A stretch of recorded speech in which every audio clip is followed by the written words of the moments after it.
Let's go to the Raiders-Vikings game. This has been interesting. As soon as it got to 9.5, I probably should have pulled the trigger. I understand why I didn't.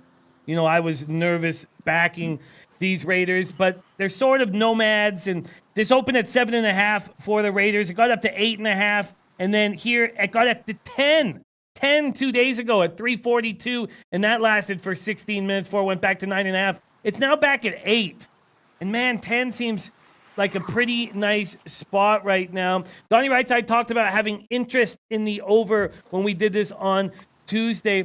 And man, Cousins looks bad. He just looks bad. The question is, can Oakland slow down Dalvin Cook, leading the NFL in rushing? Josh Jacobs, man, he's got 184 rush yards in 2 games. 4th in the NFL. Cousins' second worst completion percentage of his career and 3 turnovers in that loss against Green Bay. Raiders could get a boost on the offensive line by Richie Incognito. Who knows really what he's going to bring to the table. Raiders are tied for 5th in the NFL with an average of 2.83 points per drive on their first possession since the start of 2018, and that just starts dropping and dropping and dropping. 1.46 points per drive following their opening possession. That just makes it sound like Gruden has a plan early, and then he has to coach, and that might become difficult for him. Raiders, Vikings, I liked it at 9.5 for 10. I've not made a move on this game. Donnie Rightside, you were interested in the over. Are you still?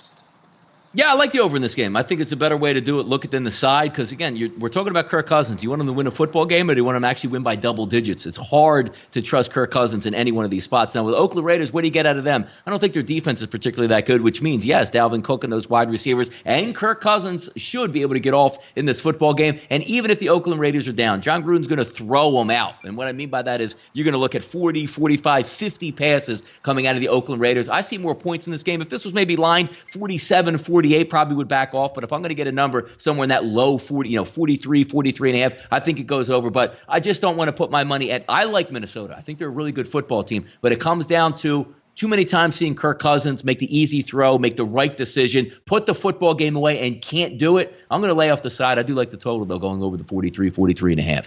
Donnie liking this total to go over, laying off a side. Whale cap or Raiders, Vikings? This looks like a very fair line to me at 8. I don't have a look either way here. I was very high on the Raiders last week. I got tricked by their performance on Monday Night Football Week 1 where their offense looked like it had a spark, but it turns out this Raiders team cannot play from behind. The minute they were down any points to the Chiefs, they turtled. And that's not a sign of a dog that you want to back, especially a dog on the road. So this was an easy one to stay away from here. The Vikings defense does look like it's for real. The 21 points that they gave up to the Green Bay Packers, in my opinion at least, were a little fluky. They were a little kind of caught by surprise with the approach that the Packers rolled out in that game. And as soon as they adjusted, they shut that team out for the rest of the contest. So this is going to be a tough road to hoe for the Raiders, and I think this is the start of schedule hell from them. Like, this doesn't get any better from here. You look at their next handful of games, they're going to be touchdown plus dogs in like 4 or 5 more in a row here. The next time we look up and they're at home, they could be 1-7. Like, this is about to go real sideways for this Raiders squad. They're in a very tough spot schedule wise. They're going to be off to London, England here in a couple of weeks as well. They could easily be 1-7 next time we look up. That's the Raiders Vikings